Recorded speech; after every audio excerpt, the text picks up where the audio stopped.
கோடை வெப்பத்தின் தாக்கம் முன் எப்போதும் இல்லாத அளவுக்கு அதிகரித்திருப்பது விவசாயிகளை பெருமளவு பாதித்திருக்கிறது. ஏப்ரல் மாத கடைசியிலேயே இந்த அளவுக்கு கோடையின் தாக்கம் காணப்படுமானால் அடுத்து வரும் 2 மாதங்களில் கோடையின் தாக்கம் ஏற்படுத்தப் போகும் பாதிப்புகளை நினைத்தால் பதற்றம் ஏற்படுகிறது.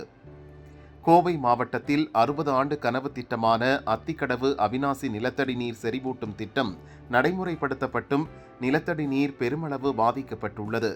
இதற்கு முக்கிய காரணம் இந்த திட்டத்தின் குறைபாடுகள்தான். அதே சமயம் வறட்சியால் விவசாயிகள் பயிரிட்டுள்ள வாழை, தென்னை, பாக்கு, காய்கறிகள் போன்றவை பெருமளவு பாதிக்கப்பட்டுள்ளது. விவசாயிகள் காசுக்கு தண்ணீர் வாங்கி பயிர்களின் உயிரை காப்பாற்றும் அவலம் ஏற்பட்டுள்ளது. நீர் ஆதாரத்தை பெருக்க அத்திக்கடவு அவிநாசி நிலத்தடி நீர் செறிவூட்டும் திட்டத்தை முறையாக பயன்படுத்த வேண்டும். திட்டத்தில் விடுபட்ட குளங்களுக்கு தண்ணீர் கொண்டு வர வேண்டும். மழைநீர் சேகரிப்பு திட்டங்களை செயல்படுத்த வேண்டும். பாண்டியாறு பொன்னம்புழா திட்டத்தை கொண்டு வர வேண்டும். வறட்சி பகுதியாக அறிவித்து நிவாரணம் வழங்க வேண்டும் போன்ற கோரிக்கைகள் எழுந்துள்ளன.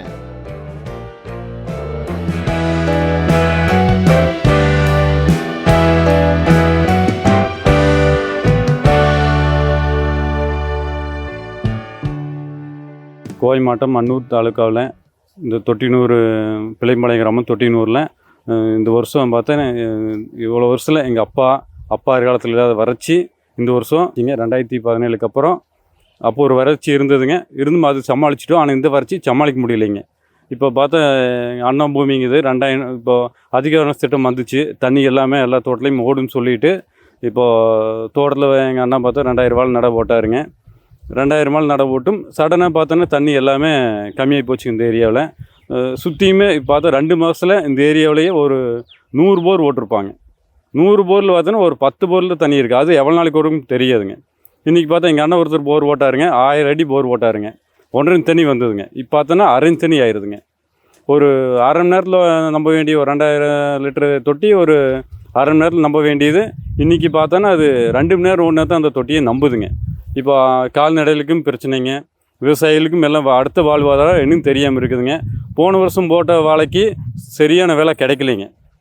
அதுவும் போன அமாவாசைக்கு வந்த காற்றுக்கு எல்லாமே காற்றுக்கு தள்ளிட்டு போயிடுச்சுங்க. அதை தாண்டி வரும்போது அந்த நம்ம அன்னூர்லேருந்து மைசூர் தாளவாடி முடிய பேஞ்ச மழையில் ஆலங்கட்டி மழை பேஞ்சதில் அந்த வாழை எல்லாமே அடிவிட்டு போச்சுங்க.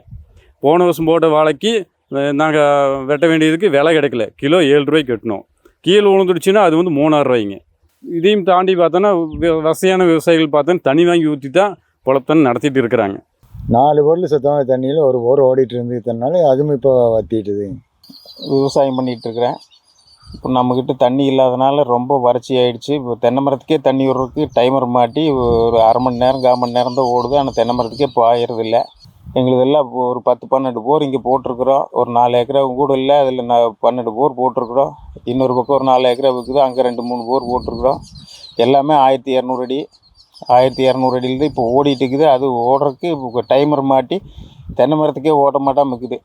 தீவனத்துக்கு காசு கொடுத்து வாங்கி போட்டுக்கிற வைக்கப்பில்லை. நீ மாட்டை விற்றுட்டுக்கிறேன்னு வச்சுக்கோங்க. இந்த ஒரு 2 மாதமாக மாட்டு டெய்லி வாரத்துக்கு 1-2 விற்றுட்டுக்கிறேன். 10-20 மாடு இருந்தது. இப்போ ஒரு 12-13 மாடு இருக்குது. அதுக்கு டெய்லியும் 3 கட்டு வைக்கப்பில் தேவைப்படுது. இப்போ பால் டெய்லியும் ஒரு 3000 ரூபாய்க்கு இறந்துச்சுன்னா வைக்கப்பில்லும் தீவனமும் 4500 ரூபா செலவாகுது. ஒரு மாடு எப்படி வச்சுருக்க முடியும்? விவசாயம் எப்படி பண்ண முடியும்? தண்ணி இல்லாதனால ரொம்ப பாதிப்பாகிடுது. 45 ஆண்டு காலமாக இப்படி பனைமரம் காயக்கூடிய ஒரு வறட்சியை நான் பார்க்கவே இல்லை. இந்த 2 ஆண்டு காலமாகத்தான் வறட்சி அதிகமாக உள்ளது. இந்த வருஷம் ரொம்ப மோசம். போன வருஷம் விட இந்த வருஷம் வறட்சி அதிகம். இந்த மாதிரி பனைமரம் காய்ச்சதெல்லாம் இது வரைக்கும் பார்க்கல. இந்த ஆண்டு தான் பார்க்குறோம். நாங்கள் ஒரு விவசாயம் மேலே வெறும் தென்னை மரம் தான். தென்னை மரமே தண்ணி இல்லாமல் காயுது. விலை கொடுத்து வாங்கி தென்னை மரத்தை காப்பாற்றிட்டு இருக்கிறோம். டேங்க் தண்ணி வாங்கி விலைக்கு வாங்கி ஊற்றுறோம். ஒரு லோடு 2000 ரூபாய்ன்னு வாங்கி 15 நாளைக்கு ஒருக்க உயிர் காப்பாற்றுறக்கு வேண்டி தண்ணி விட்டுட்டு வச்சுட்டு இருக்கிற தென்னை மரத்தை குழுக்குழுனால தண்ணி விடுறதில்ல. அத்திக்கடவை தண்ணி வேறு வரைக்கும் எங்கள் ஊரில் தண்ணி ஓடிட்டு இருந்தது எல்லா கிணறும். அது நின்று 2 மாதத்தில் வறட்சி வந்தது. எங்கள் ஊர் 10 நாள் 15 நாள் தண்ணியே வந்துச்சுங்க. தண்ணி வந்தது. அப்புறம் அந்த 10-15 நாள் வந்ததில் ஒரு மாதம் ஓடிச்சு. அப்புறம் அதுலேருந்து இப்போ இந்த 2-3 மாதமாக சரியான வறட்சி. குடிநீருக்கே நாங்கள் விலை கொடுத்து வாங்கி தான் இந்த ஆரோ வாட்டர் வாங்கி தான் தண்ணி குடிச்சிட்டு இருக்கிறோம். அத்திக்கடவை தண்ணி வந்தாலும் எல்லா நிலத்தடி நீரும் மேலே வந்து கிணத்துலயே 100 அடிக்கு 50 அடிக்கு கீழே ஓடும். அப்போ உங்களுக்கு போர் ஓட வேண்டிய அவசியம் இருக்காது. நாங்கள் 24 மணி நேரம் அந்த போர் மோட்டார் ஓடுறதுக்கு ஒரு 4 மணி நேரம் ஓடிட்டு நிறுத்திடுவோம். கிணறு இருந்தால் அத்திக்கடவு தண்ணி வந்தால் கிணத்து தண்ணியில் வந்து இது 24 மணி நேரம் ஓடுறதுக்கு இப்போ எங்களுக்கு கிணத்துல தண்ணி இருந்தால் 10 மணி நேரம் ஓடினா சரியாக போகும். இந்த 2 ஆண்டு காலமாக பருவமழை தவறிடுச்சு. இருந்தாலும் இந்த வருஷம் ரொம்ப கடுமையாகவே இல்லை. நாங்கள் எதிர்பார்க்குறது மழையத்தை எதிர்பார்க்குறோம். ஆனால் நாங்கள் வச்சுருக்க பாருங்க, பக்கத்தில் இருக்கிற கரும்பெல்லாம் காஞ்சிருச்சு, தென்னையெல்லாம் காஞ்சிட்டு இருக்குது. போர் 4 போர் ஓடுது, 4 மேலே கம்மியாயிடுச்சு, ரொம்ப கம்மியாயிடுச்சு. ஒன்று நின்றும் போச்சு ஆச்சுங்களா. அடுத்த கட்டு நீ போர் போடுறதால மழை பார்க்குறதாங்கிற சூழ்நிலையில் இருக்கிறோம்.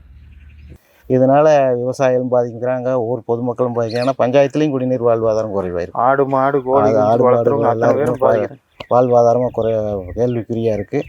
அவிநாசி அத்திக்கிடவு திட்டம் வந்து குளங்குட்டை செறிவூட்டல் திட்டத்துக்கு நல்ல திட்டமாக இருந்தது. ஆனால் பார்த்தீங்கன்னா அது சரியான முறையில் கொண்டு வந்து திட்டம் நிறைவேற்றாதனால மக்களுக்கு ஒரு ஏமாற்றம் ஆகுது, விவசாயிகளுக்கும் ஒரு ஏமாற்றம் ஆகுது. அந்த அவிநாசி அத்திக்கிடவு திட்டத்தை வந்து கொஞ்சம் துரிதமாக செயல்படுத்தி எல்லா குளங்குட்டைகளுக்கும் போய் சேர்ந்தது போய் சேராது எல்லாத்தையும் பார்த்து கொஞ்சம் நீர் நிரப்பி கொடுத்தாங்களே ஊர் கிராம மக்களுக்கும் சரி, விவசாயிகளுக்கும் சரி, ஆடு மாடு வளர்ப்போருக்கும் சரி வாழ்வாதாரம் நீராகாரம் நல்லா இருக்குது. அதனால் கொஞ்சம் வாழ்வாதாரம் உயருங்கிறது ஒரு கேள்வியாக இருக்குது.